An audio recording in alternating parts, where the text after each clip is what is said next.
Hello, and welcome to VerVictions episode 7. My name is Nathan, and today I'm going to talk about seeking understanding and depth in the Word of God. For starters, I'm going to be discussing some things that I learned from the parable of the sower that Jesus presents to us in Matthew 13, verses 3 through 9. And from there, I'm going to tie that back into what Jesus was meaning from this parable, which he explains in Matthew 13, 18 through 23. I'll be going through these in parallel, starting with the parable and then following it with Jesus' explanation. And the reason why I'm doing this is to really make a point that, number one, the Bible does a perfect job in explaining itself. Something for me personally is I become a little weary when I see leaders in the faith who make more of an effort to push the books they wrote versus pushing the Bible, which there's nothing inherently wrong with that. But to me, it can sometimes be a little bit concerning because the Bible is something that anybody can read and understand.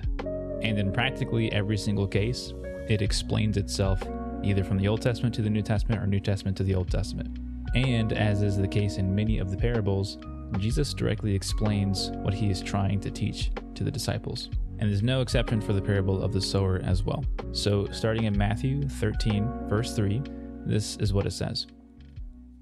Then he spoke many things to them in parables, saying, Behold, a sower went out to sow, and as he sowed, some seed fell by the wayside, and the birds came and devoured them. Jesus explains this parable in verse 19. He says, When anyone hears the word of the kingdom, and does not understand it, then the wicked one comes and snatches away what was sown in his heart. This is he who received seed by the wayside. Now, this stresses a couple points to me. Number one, it's important that we deliver God's message in a way that can be understood. Because if you're causing confusion, you might be inviting opportunities for the enemy to attack and take away what is good. Jesus didn't waste a single word that he spoke. He was perfectly intentional because his message has to be one that is understood. And when it comes to the words that you choose, Jesus also says this in Matthew 12:36. But I say to you, for every idle word men may speak, they will give account of it in the day of judgment. For by your words you will be justified, and by your words you will be condemned. So along with a message that is easily understood, you need to ensure that it's not in contrast with the Word of God. And it's important that we motivate others to understand and not to accept anything at face value. We're human, and we will absolutely fall short.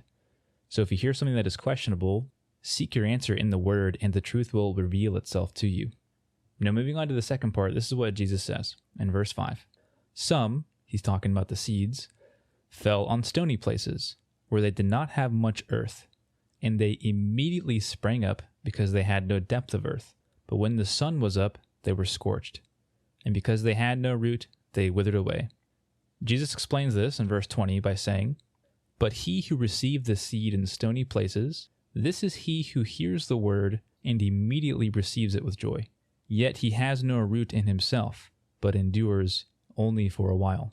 For when tribulation or persecution arises because of the word, immediately he stumbles. Now, in verse 5, I think it's really interesting that Jesus says it is the sun that scorches the plant. All right? When the sun rises, it scorches the plant and it withers away. When in almost every case, it is the sun that is supposed to bring life to a plant, under the right conditions, of course. Now, as he explains, he tells us the sun represents tribulation and persecution. And he places no scale of severity on those two things, but regardless of what your beliefs are, every person on earth will face some form of tribulation and persecution, some harder than others. So in this case, we had a believer that immediately sprang up. They had joy to receive God's message, meaning, to some degree, they understood it because it produced a happy response out of them. But when faced with the normal factors of the world, they withered and died. At the end of verse 5, he says the plants had no depth, and at the beginning of verse 21, Jesus explains it that he has no root in himself. Well, the only place that we can confidently achieve this depth, this root, is to be studying the Word of God. If you are a surface-level believer, you will find yourself scorched all the way to your roots before you can bear any fruit, because everything is laid bare on the surface. You become vulnerable to the normal conditions of the world. And it doesn't matter how joyful you are when you first hear the word, because happiness, the feeling of happiness, is always temporary. It's like how we call it the honeymoon phase in a relationship. After that phase is over, when the blinders of your perceptions are gone and the reality really sets in, can you glorify God through the pain? Can you give thanks to Him through the persecution? Can you be glad that you have Him, but you've lost someone else because you follow Him? And here's the last thing I want to highlight with this portion.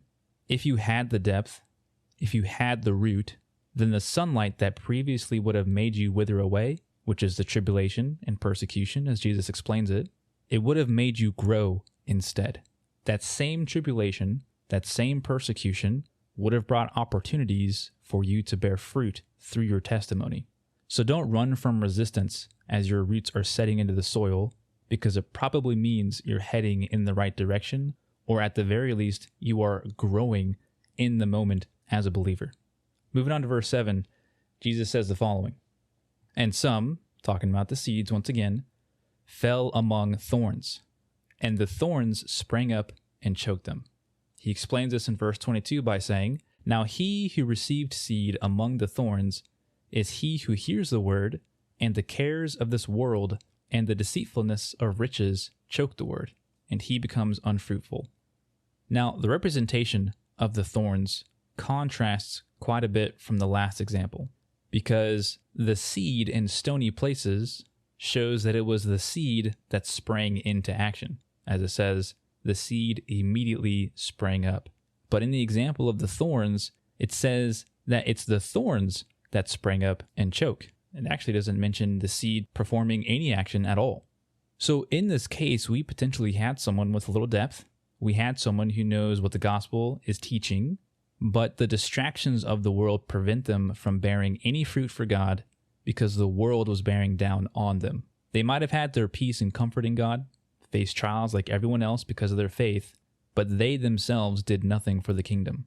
I mentioned in a previous episode that I was out of focus, and I think it was very similar to the example that Jesus gives us here.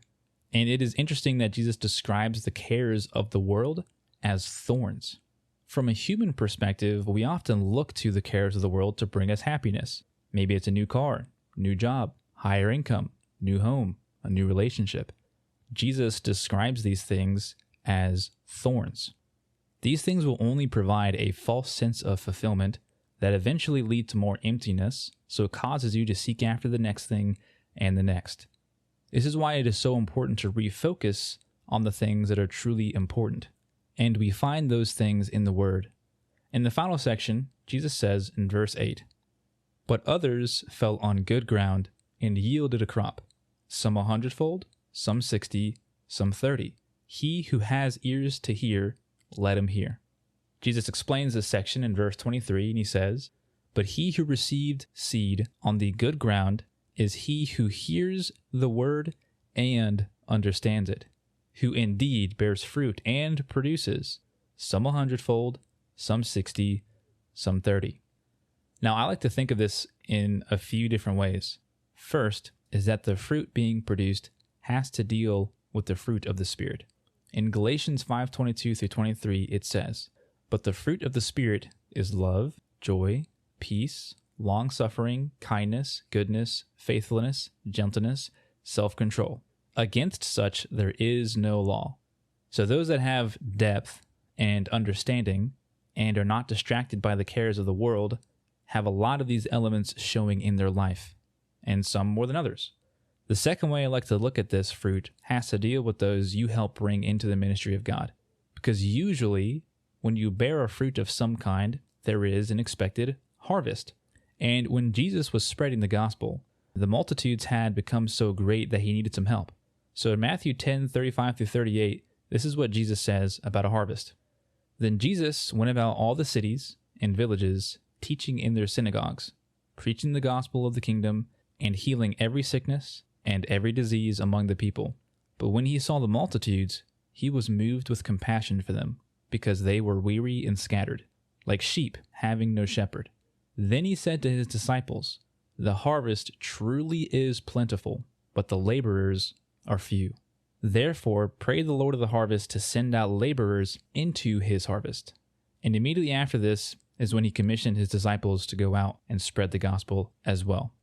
So the actions that we take, the representation that we deliver to the world, will be like a light that others are drawn to. When we place our hope in God, we will not fall like the rest of the world when the hopes in the world fall short. We may stumble, but God will be there to recover us. Psalms 37:23-24 says this, "The steps of a good man are ordered by the Lord, and he delights in his way. Though he fall, he shall not be utterly cast down, for the Lord upholds him with his hand." So to conclude, we can see that Jesus laid out 4 pathways of how we can choose to live our lives. And only one of those pathways generates a profit for the kingdom of heaven. So as for me, I'm wanting to spend more time praying to God, asking for guidance, strength, and wisdom to see past the pointless elements of this world and really focus on what he wants me to do, which right now is all about being a part of a body that brings more love, grace, and mercy. So that's it for today's episode, and I appreciate you tuning in, and I hope to catch you in the next one as well. Thanks.